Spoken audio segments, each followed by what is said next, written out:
Welcome to the Real Estate Syndication Show. Whether you are a seasoned investor or building a new real estate business, this is the show for you. Whitney Sewell talks to top experts in the business.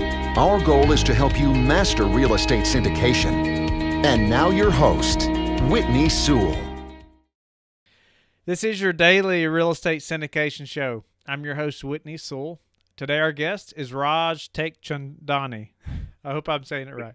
All right, Raj, thank you so much for your time being on the show today. And Raj was a high-tech entrepreneur, but he quit his W-2 and started Smart Capital in 2018 and invest in real estate full-time. He has a portfolio of 9 condos in Florida, 12-unit multifamily in Massachusetts, 151-unit deal in Dalton, Georgia, 152-unit in Thomas, Georgia, and 225 units in Amarillo, Texas. Raj, again, thank you for your time today and being on the show and just the experience and value I know you're going to provide to the listeners. But to get us started, tell the listeners just who you are, what you've been doing and what your focus is now. Well, thank you for having me on your show with me. It's a pleasure to be here. Well, like you introduced pretty good. I mean, I was a tech entrepreneur, worked with startups most of my life, doing big data analytics and mostly tech stuff. And on the side, I've been investing in real estate since 2012. I mean, I got into it because a friend of mine said, "Hey, look at the property values in Orlando, Florida. You won't believe it." I said, "Really?" So went down to Orlando, looked at the condo values. I was like, well, this is not much of a risk. So we picked up one condo and then I bought another one. I ended up, having almost 9 condos in Orlando, Florida. And then I figured that, if we can just, and then also, single family condos, multiple was managing a little hard. So, but we have a good property manager there. So God bless her. And it's doing well. But I said, okay, multifamily, and I've been reading about all the benefits of multifamily. Let's do that. So bought my first multifamily, which is a 12-unit here in Massachusetts. That's 3 years ago. And I said, okay, that's great. And started working on it. Again, got a property manager. That's the way I do it is I not want to property manage. I want to, just make sure the deal is right. And then find a good property manager and get that going.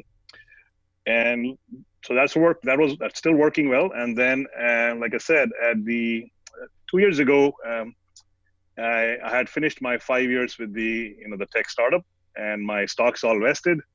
And I'm looking to say, okay, what's next? And I can go do another tech startup or then I paid attention to my passive income. I said, this is interesting.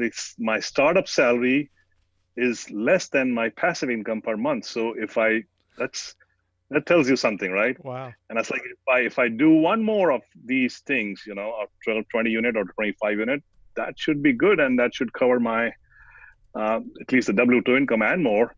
And fortunately, I have a spouse that, is in full-time, job doing very well. So the benefits and everything covered.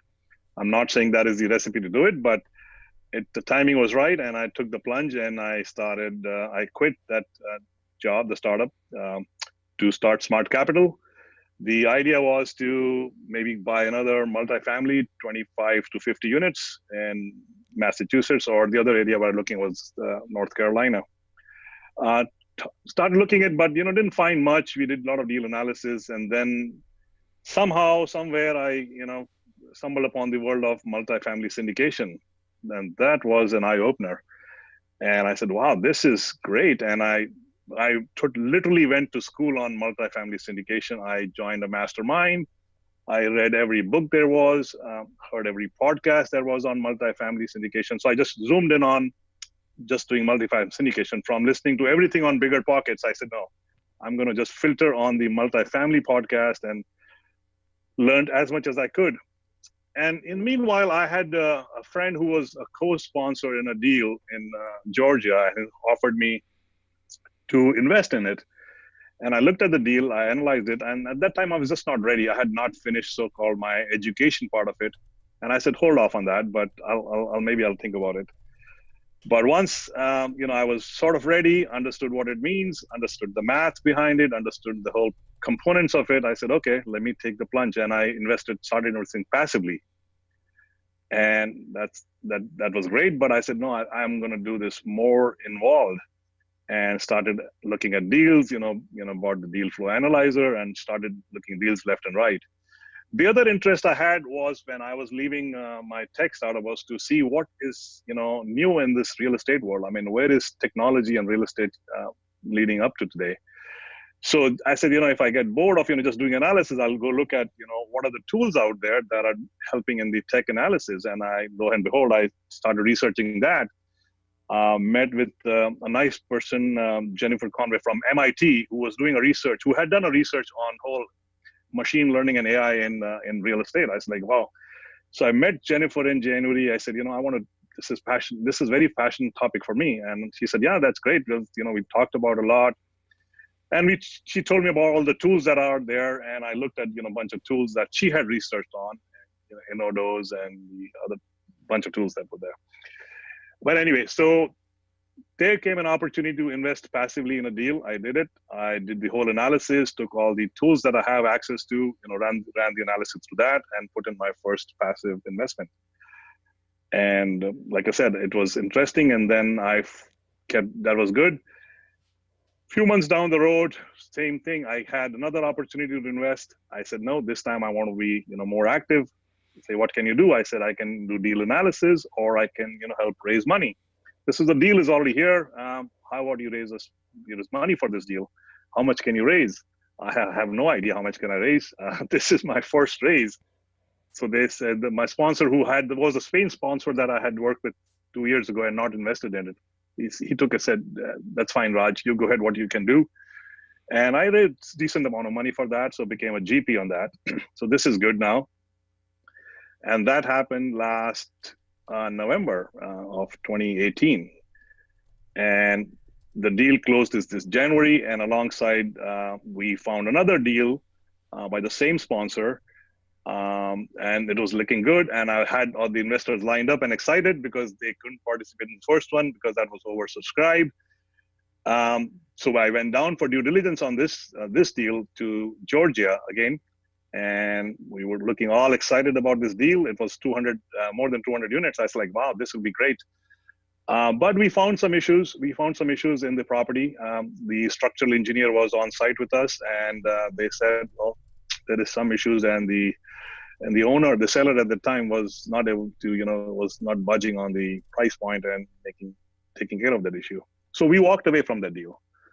And so it was a lot of time and effort put into it, but good learning and good lesson that sometimes is, best to walk away from this deal. Turned out to be a blog article that I wrote that, sometimes some of the best deals are the ones that you walk away from. So fast forward, this latest deal, 225 unit in Amarillo, Texas, came by from the people that I work with in the mastermind group that I'm involved with. And they said, Raj, there's a deal. I said, okay, show me the deal. I might look at investing in it, but let me look at the numbers. But my interest is, not just passive and be active. So this time I knew the team members and I knew, their strength and skills. So I said, this deal has been analyzed, and I did my own analysis on it and worked wonderfully well. So I took it to my investors and pitched it, raised the capital, and we closed the deal last week. Nice. So I want to get into that deal a little bit, but I want to back up and talk about, your transition from your W-2 to jumping into real estate full time. But, I thought it was interesting too, though. You'd already been investing in real estate enough that that you had replaced your income with passive income from real estate before you ever got into syndication, correct? Sure, absolutely right. That's right. That's very successful right there. Not many people can get to that point. Right. It was 22 units, and they were all doing well. And like I said, at that point, I just looked at the income that was coming in. I was like, this is not bad. And like I said, I took a plunge of saying, I'll just find a couple of more like these, and I should be all set. I can play golf on Fridays. Nobody, to ask me why are you playing golf on Fridays? But that was the intent. Yeah. It was financial freedom and the personal freedom itself to take that plunge. So you took though a skill also that you had from a previous job, right? That helped you in real estate. And was that the just the data analytics? You talked about the data analytics. I think is a skill that you had in the tech job. Tell me about how that related and how that transitioned you into multifamily. Oh yeah, I mean, see, there is everything is data at the end of the day, right? I mean, what we look at, we simplify in the T12s, and which is basically the operational income expenses from the last 12 months, and you look at the rent roll. Everything is at the bottom line. There is a data, right? That is to analyze the deal. You can find out what the comparables are. That's the data. You can find out what the standard expenses are on these things. That's all data. And even just market analysis. I mean, where the job growth, the jobs are growing, what is the income, median income. There's a whole set of data that is available to you. You just have to figure out how do you combine all this data into one piece and say, what, this is a good deal, this is the right market, this is a good deal. And all the data indicators are pointing. There's patterns that you can recognize, and you say the patterns are there. And that's what you do. And there's tools available, like I said, not there yet, but they're getting there. At some point, you'll do all the lease audits and everything, because everything is data. You just suck it into your database and you do run your analytics algorithms to it, and they spit out the answers, whether it's a good thing or a bad thing. Yeah, some people love data and love numbers, and some people do not. So it's just a good skill that you already, had. Even though it wasn't analyzing a deal. I mean, it was just easy. As soon as you understood what made sense and what doesn't, it made sense to you, right? So before you even got in syndication, that's awesome. And then, and how you've progressed has been impressive. And I noticed, you have so many units in so many different markets. Also, it's not, you're not just sticking to your hometown. No. That was the first thing that I found out, again, based on data. The cap rates and the growth, and the growth is there, but just the data to do the numbers was not working in my state of Massachusetts. Yeah. So, tell me about that a little bit. Why were you comfortable going to so many different markets and not just say focusing on one? Like I said, I mean, I was, so that you're right. I mean, there's some people, there is hesitation of you looking outside your backyard, right? For me, I mean, like I said, I had read enough. I had, talked to a lot of sponsors who had been doing, deals sitting in California. Their deals within, Florida and Georgia and North Carolina. It's like, these guys are doing it, so there has to be a pattern to it. And the other thing I did, I made some trips to these places. Every time we did a due diligence, I actually flew down there before even I had committed to, joining the team. And that made me comfortable. I mean, it's like you look at feet on the ground, you see what's around there. You look at, the businesses around there, and it's the people that are renting the space, the renter's profile, you get a good feel. And that gives you a lot of comfort that, there are markets there that the numbers still work. And the bottom line is, the deal should work.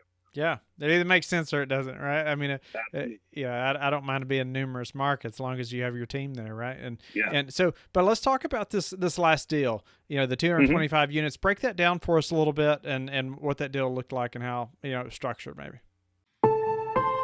Technology is creating opportunities in the commercial real estate industry at an increasingly rapid pace.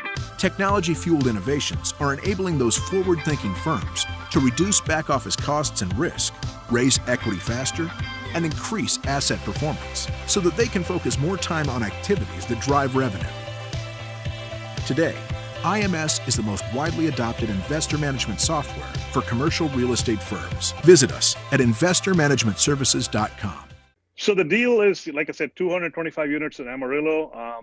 And like I said, my partners or my members in my mastermind group had found this deal. And it took them time to, get to their analysis. And another team member on this deal, my partner, who was also in the mastermind, is a construction management expert, asset management. So talking to her, and talking to the deal analysis and the lead sponsor who had done multiple deals in the past, got me comfortable to this deal. And like I said, the pitch was ready. I did the analysis. I did my own version of the presentation and took it to some friends first, and they liked it. They said, yeah, we're ready to invest, and then opened it up to more people. It was a 506B. So I could not, publish it out to the world, assuming the, listeners know what that is.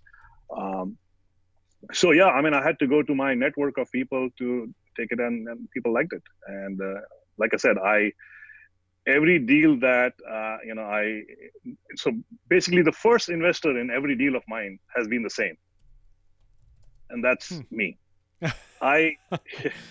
Yeah, every deal that I've invested in, the first investor is me. And if I am ready to invest in myself, only then I would take the deal out to anybody else. So yeah, that it worked out well, and the diligence came out fine. And yeah, so we closed that last week. Very exciting, and went down there to take a look at the property. Property looks very good, a lot of potential. The deals we look at is, again, in now mostly tertiary markets that we are finding these deals. The value add should be there, and we recognize the value add in terms of the occupancy and what the market comps were. The rents were still below market, $100-$150 below the comps. We know what the numbers are going to be in doing the renovations, and put it all them through. Like I said, we have a construction management expert on the team who knows every single dime and dollar to where to invest and where the returns would be. So that's very comforting. Yeah. So Raj, what, so let's say somebody presents a deal like this to you, what makes a deal an actual deal for you? What are some things you're going to look at and kind of walk us through that process a little bit? Oh, so yeah, I mean, it's funny you say that, because I just wrote an article on LinkedIn that says, what 10 things you should look for. Yeah, let's hear it. As a passive investor. I don't have the list, but I think the first thing is the team. I mean, the very first thing on that thing is the team.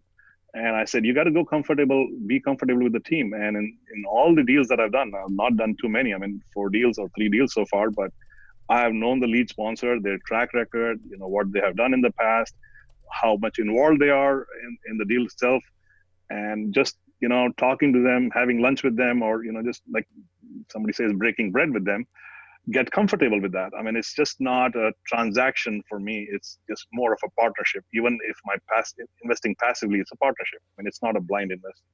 So that's number. Let me ask you about that. So what kind of track record must they have for you to feel comfortable investing? I mean, everybody's got to get started somewhere, right? But what does that look like for you as you're looking at deals? What kind of track record? I mean, track record is, not everybody has done multiple exits, but you just see what their analysis has been. If they have exited the deal, what the returns were. I mean, in this case, both the lead sponsors had exited and with phenomenal returns to their investors. So that was helpful. But again, just, when you meet somebody, you can tell how knowledgeable they are, their relationship with brokers, the lenders, you sense all that, how, and how you can work as an individual with that team or the person on that team. Great. Yeah. All right, go ahead. No, that was it. I mean, so the other things that you look for are obviously the metrics, the key metrics, numbers, the cash on cash returns. Some people look at IRR, some people look at the average annualized returns. I mean, yeah, we have some minimums on that.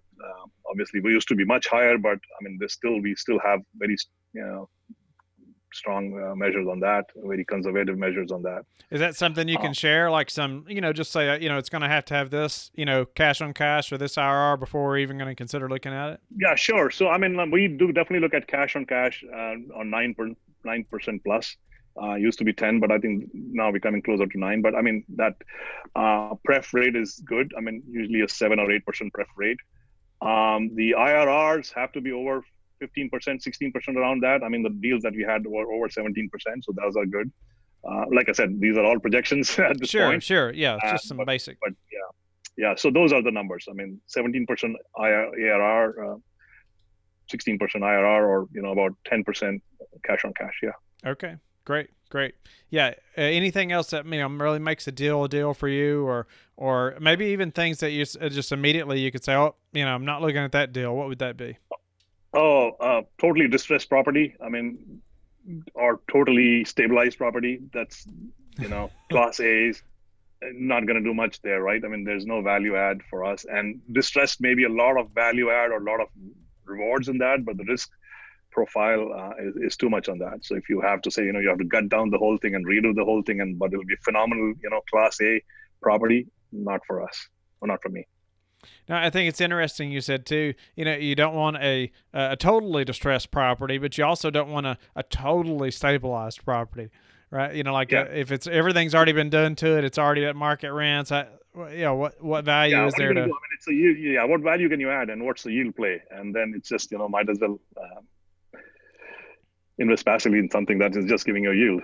Right. But I think the challenge and the fun of it is taking something that is not too distressed, still has the value add, and getting in there and doing it alongside your partner team, and raising the rents, raising the value, reducing expenses.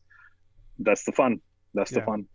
And Raj, what's been the hardest part of the syndication business for you so far? And the hardest part of the syndication business has been, I mean, it's hard, but I think it's getting. I mean, I'm getting very comfortable and I'm enjoying it. It's basically teaching people about syndication itself. I realized not too many people were aware of multifamily syndication in general, at least in my network of friends and family. But that gave me an opportunity. So I actually started a meetup group, just talking. It's a small size meetup group that just talks about in basics of multifamily. What is it? Where do we? And it's very, very simplified, and it's getting to a level that now the people that were introductory level had gone to a next level now. But that is fun part of it, and still remains fun part of it. I'm getting to challenge myself. But I also love the part of the educating others investors, and I tell that that don't not invest in a deal blindly. I mean, learn what you're investing in, and I'm here to guide you on that. And people say, I'll trust you. Why don't you put my 50,000 in the deal? I said, no, I can't do that. You come to this meetup. It's on this Wednesday. Introduction to multifamily. Ask questions, or you'll find people who are in a similar boat. So that's been interesting and challenging but I love that. I love the whole education part of it. No, I appreciate that too. Like, somebody just wants to hand you a check, but you really want them to understand what they're investing in. Mm-hmm. So what about, a way that you've recently improved your business that we could all apply to ours? How much time do we have? No, I'm just kidding. I think what I've done, Whitney, is because I've become so passionate about it. I mean, the education part of it, I've started, talking and blogging and writing articles and putting it on Facebook that what we do, just to make sure aware of people that say I had no idea about this, but I read your blog, I read your article on LinkedIn. I'm curious now. And so that's what I've been doing. I'm constantly blogging and writing articles, or holding these meetups and going to other meetups and talking to people, networking as much as I can. And I didn't expect that, but I'm getting people to call me saying, hey, heard you, saw what you wrote. What can I do to get involved? How can I involve? How can I go to the next step like you did? I said, hey, just join the journey with me. It's a journey. So I'm glad that first people that I've talked to were maybe doing wholesaling or they're flipping and now are interested in multifamily syndication. I said, go read these books, go read these articles, talk, listen to these podcasts, and then come to my office. You'll sit down, have a cup of tea or coffee. We'll talk one-on-one, and I do that. I got meetings in my office, and these are not investors. These are people who just are wanting to do multifamily. They are real estate professionals, but want to get into the whole multifamily syndication game. What book do you tell them to read? People specifically interested in multifamily syndication, I gave them the idea of the Joe Fairless book, the syndication book. Yeah. Awesome. And then, you mentioned a few different, what we would call like thought leadership platforms there. Like you got a meetup, you got a blog, you're writing articles, you're on social media more, you're speaking, all that's great stuff. Which one would you say is allowing you to connect with the most investors? I think my educational meetup. I think it is the best one. I have, people that I met first time there, and I talked to them and I got them involved, and they have now invested in this latest deal as well. I was not expecting that, but they say, Raj, we see what you do. We see your passion. We understand what we are investing in now based on, what you've shown us. And I said, that's great. Absolutely. Wow. So yeah, that's been the most, because, I don't know who reads my blogs, but so I don't have a feedback on that. But the meetups, especially the small meetups that we have, is a direct feedback. Immediately, right? Immediately, yeah. Yeah, that's awesome. And what's the one thing that's contributed to your success? I think just being passionate and just, like I said, it's not a job, but it's a job. I mean, I'm working more hours than I was doing in my startup, but I don't feel it. It's just it's living and breathing it day in, day out. It's just become part of me. Yeah. I can relate. I understand that's awesome. And, so what's a way that you like to give back? You know what? If somebody says that I retired or I am financially free because of Raj, what he showed me, I would be very happy to do that. I mean, that'll be a good thing to know. And I can already see some people getting there, and they just at least feeling it that they're getting there. But someday, if somebody says, "Hey, I quit my job, or I'm financially free now because of the path that Raj showed me," I think that'll be very rewarding. That would be very rewarding. Raj, you've been just a great guest. Thank you so much for your value and that you've provided to the listeners. Tell them how they can get in touch with you. Oh, absolutely. I'm in LinkedIn, Facebook. Look up Raj Tekchandani, or my email address is Raj RAJ at smartcapitalmgmt. That's for management. So smartcapitalmgmt.com. Raj at smartcapitalmgmt.com. That's great. Great. And we'll have that in the show notes. And I really appreciate your time again, Raj. Thank the listeners. I appreciate you all being with us today and every day. I hope you will go to LifeBridge Capital and connect with me. And then also go to our Facebook group, the Real Estate Syndication Show, so we can all ask questions and learn from experts like Raj together, grow our business together. And I would appreciate if you would also share the show. I would be grateful for that. And we will talk to each of you tomorrow. Thank you, Whitney. Thank you for listening to the Real Estate Syndication Show, brought to you by LifeBridge Capital. LifeBridge Capital works with investors nationwide to invest in real estate, while also donating 50% of its profits to assist parents who are committing to adoption. LifeBridge Capital, making a difference, one investor and one child at a time. Connect online at www.lifebridgecapital.com for free material and videos to further your success.